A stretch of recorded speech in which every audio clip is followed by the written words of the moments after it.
내 모든 것을 줘도 아깝지 않다고 믿었던 내 자식. 그 믿음의 끝이 평생을 바쳐 이룬 집 한 채를 넘겨주고 가장 비참한 노후를 맞이하는 것이라면 어떻게 하시겠습니까? 이것은 TV 드라마 속 이야기가 아닙니다. 오늘 저는 착한 아들을 믿고 자신의 모든 것을 내어주었던 80세 박정순 어르신의 마지막 후회에 대한 이야기로 시작하려 합니다. 그분이 놓친 단 한 가지는 과연 무엇이었을까요? 80세의 박정순 어르신은 남부러울 것이 없었습니다.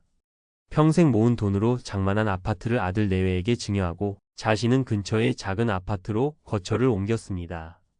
매달 나오는 기초연금과 수중에 남은 약간의 돈이면 소박하게 살기에는 충분하다고 생각했습니다. 무엇보다 자식의 가장 큰 짐을 덜어주었다는 생각에 마음 한편이 늘 든든하고 뿌듯했습니다. 모든 것이 어르신이 그린 마지막 그림처럼 평온하게 흘러가는 듯 보였습니다. 적어도 예고 없이 병이 몸을 덮치기 전까지는 말입니다. 세월 앞에 장사 없다는 말처럼 어르신의 건강은 급격히 나빠졌습니다. 병원 신세를 져야 하는 날이 늘어났고 간병과 요양에 생각보다 훨씬 큰 돈이 들어가기 시작했습니다. 국가에서 나오는 지원금과 쌈짓돈처럼 아껴 쓰던 기초연금만으로는 도저히 감당할 수 없는 현실이었습니다. 어르신은 유일하게 믿는 구석이었던 아들에게 조심스럽게 전화를 걸었습니다.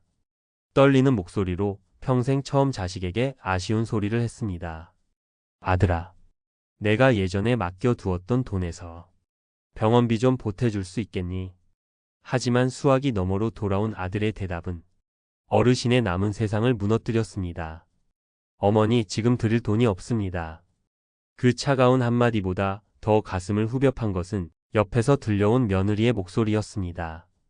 어머님, 억울하시면 소송이라도 하세요. 평생의 자부심이었고 노후의 든든한 보험이라 믿었던 아들에게 버림받는 순간이었습니다. 결국 자신을 가장 비참한 구렁텅이로 밀어넣은 것은 평생을 바쳐 마련했던 바로 그 집 한 채였습니다. 여러분이라면 이 상황을 어떻게 받아들이시겠습니까? 이런 가슴 아픈 비극은 왜 자꾸만 반복되는 걸까요? 많은 분들이 세금 걱정 때문에 어쩔 수 없는 선택을 한다고 말합니다. 실제로 틀린 말이 아닙니다. 최근 한 보도에 따르면 부동산 가격이 급등하면서 상속세를 내야 하는 사람이 불과 2년 만에 70% 가까이 폭증했다고 합니다. 어떻게든 자식의 세금 부담을 줄여주고 싶은 부모의 마음에 10년 일찍 증여하면 절세가 된다는 말이 해결책처럼 들리는 것입니다. 세무 전문가들은 상속인인 자녀에게는 10년, 손주나 며느리처럼 상속인이 아닌 사람에게는 5년 이내에 증여한 재산이 나중에 상속 재산에 포함된다고 설명합니다. 그래서 많은 분들이 이왕이면 하루라도 빨리 혹은 합산 기간이 짧은 며느리나 손주에게 재산을 넘겨주는 방법을 고민합니다. 숫자만 놓고 보면 이보다 더 완벽한 계획은 없어 보입니다. 하지만 바로 여기에 가장 무섭고 치명적인 함정이 숨어 있습니다. 그것은 바로 세금 계산기에는 결코 입력할 수 없는 사람의 마음이라는 변수입니다. 한 일간지에서는 이런 세금 문제보다 더 근본적인 위험을 날카롭게 지적했습니다. 바로 아직 성숙하지 않은 자녀가 증여받은 재산을 과연 제대로 관리할 수 있을지, 부모를 끝까지 책임질 것이라는 막연한 기대를 해도 좋은지부터 고민해 봐야 한다는 점입니다. 돈 앞에서 부모와 자식 간의 신뢰가 얼마나 쉽게 무너질 수 있는지 우리는 박정순 어르신의 눈물을 통해 똑똑히 보았습니다. 자, 지금까지 우리는 왜 선량한 부모님들이 돌이킬 수 없는 실수를 하게 되는지 그 안타까운 이유를 살펴봤습니다. 하지만 단순히 여기서 분노하고 좌절하기 위해 이 영상을 보고 계신 게 아닐 겁니다. 지금부터가 진짜 중요합니다.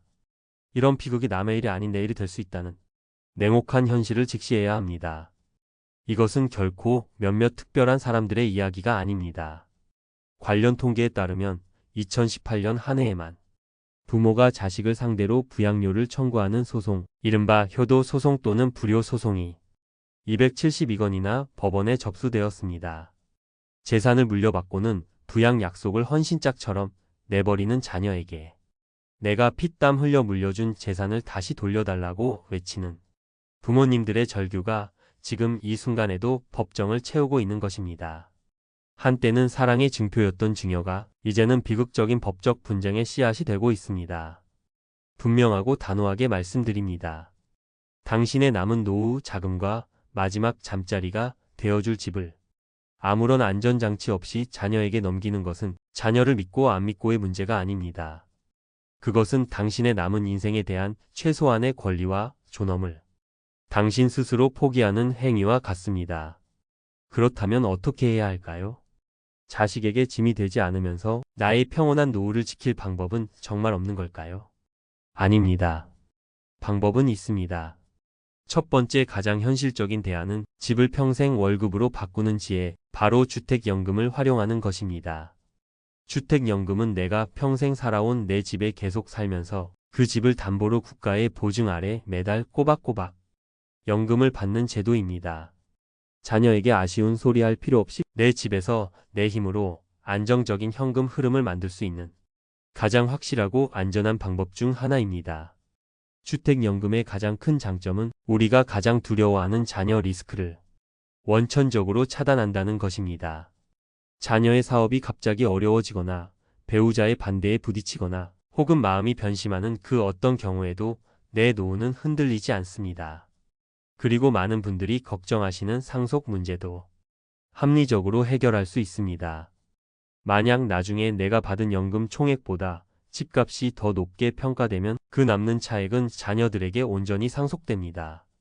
즉, 내 노후를 완벽하게 지키면서 자녀에게 남겨줄 몫까지 고려할 수 있는 매우 현명한 제도인 것입니다. 그럼에도 불구하고 여러 사정상 증여를 꼭 해야만 하는 상황이라면 반드시 안전장치를 걸어두셔야 합니다.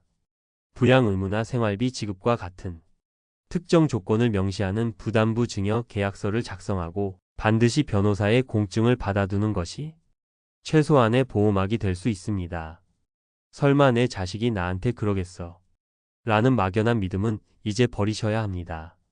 오히려 서로의 책임과 의무를 명확하게 문서로 남겨두는 것이 훗날 더 건강하고 성숙한 가족 관계를 유지하는 데 도움이 될 수 있습니다.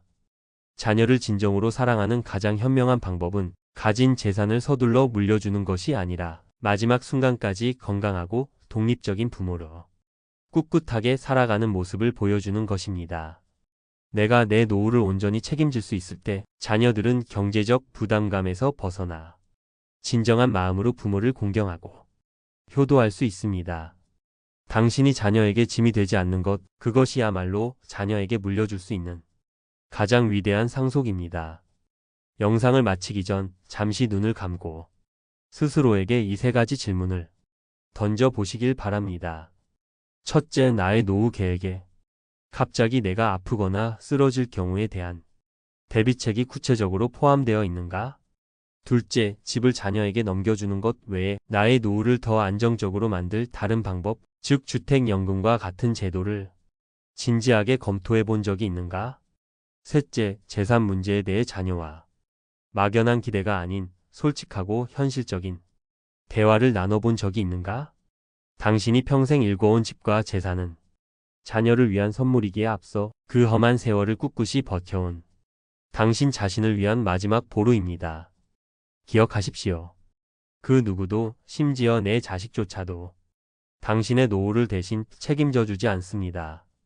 오늘부터라도 당신의 존엄한 노후를 지키기 위한 현명하고 때로는 이기적인 계획을 세우십시오. 당신의 남은 인생은 그럴 자격이 충분하고도 남습니다. 오늘 이야기가 여러분의 마음에 조금이나마 울림을 주었다면 구독과 좋아요로 응원해 주시길 부탁드립니다. 그리고 비슷한 고민을 하고 계시거나 다른 분들과 나누고 싶은 지혜가 있다면 댓글로 여러분의 소중한 생각을 남겨주세요. 여러분의 경험 하나하나가 누군가에게는 등불이 될 수 있습니다. 다음 시간에도 여러분의 든든한 노후를 위한 현실적인 이야기로 다시 찾아뵙겠습니다.